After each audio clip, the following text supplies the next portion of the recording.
तर मित्रांनो, माणसाला तुम्ही कितीही मऊ उबदार गादी द्या, त्याला गाढ समाधानी झोप ही शारीरिक किंवा मानसिक श्रम केल्यानंतरच लाभते. मग फोटो आत्ताच्या पिढीसाठी किती महत्त्वाचा घटक झाला आहे. तो फोटो काढल्याशिवाय तुम्हाला तो क्षण पूर्ण झाला आहे असं वाटतच नाही. आणि अशा अनेक जाणीवांसोबत आम्ही आमची गोरखगड ही ट्रेक कंप्लीट केली.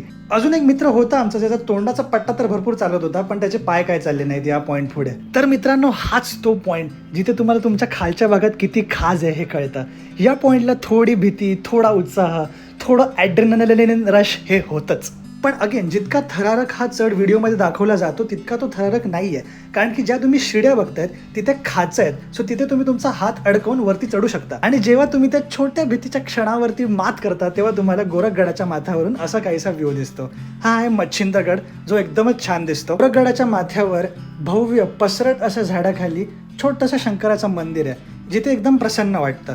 आणि मित्रांनो, जसं आपल्याला लहानपणापासून सांगण्यात आलं आहे की भगवा झेंडा हा नेहमी उंच आसमानात फडकता राहिला पाहिजे, त्याची अंमलबजावणीच माझा हा मित्र संजीवन इथे करताना तुम्हाला दिसतोय. मला ते झाड, ते मंदिर इतकं आवडलं की त्या झाडाची काही पानं मी घरी घेऊन आलो. आणि मित्रांनो, मी हा सल्ला देतो की 4 रेड बुल मारून रात्रभर फिफा खेळून 80 किलोमीटर गाडी चालवून तुम्ही ट्रेक करू नका.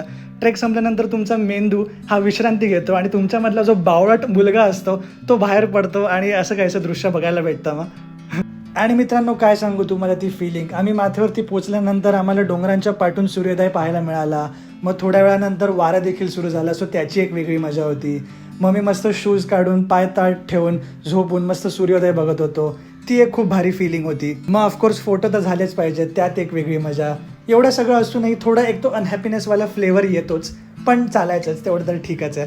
आणि मित्रांनो, हाच तो थरारक उतार ज्याच्या तुम्ही भरपूर रील्स पाहिले असतील.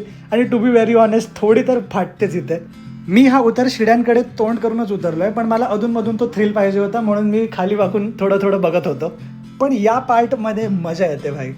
मला ते खूप आवडतं ट्रेकिंगचं की अशा पार्ट्समध्ये तुमच्या मनात जे बॅकग्राऊंडमध्ये विचार चालू असतात, फ्युचरची भीती, जे काही कन्सर्न्स वगैरे असतील तुमचे, त्या सगळ्यांचा विसर तुम्हाला पडतो आणि तुमचा मेन कन्सर्न हा असतो की मी नेक्स्ट पाऊल टाकू कुठे भाई. पण हे तुम्ही होल ट्रेकिंग किंवा हायकिंग एक्सपिरियन्सबद्दलच बोलू शकता. तुम्ही तुमच्या मित्रांबरोबर छान गप्पा मारत असता, तुम्ही निसर्गाच्या सानिध्यात असता, तुमच्या अंगाला घाम आलेला असतो, तुम्ही थकलेले असतात, पण तुम्ही तरी तुमच्यात खूप एनर्जी असते, तुम्हाला गड चढायचा असतो, तुम्हाला मजा करायची असते. सो एक ओव्हरऑल खूपच एक भारी फिलिंग असते हायकिंग किंवा ट्रेकिंग म्हणजे. All in all a very very nice experience. जर तुम्हाला काही शंका असतील गोरखगड ही ट्रेक कशी करायची याच्यावर, तर तुम्ही प्लीज कमेंट करा, मी नक्कीच रिप्लाय करेल. मला आवडेल तुम्हाला काय काय सांगायला की आम्ही हे सगळं कसं केलं. व्हिडिओ बघण्यासाठी धन्यवाद.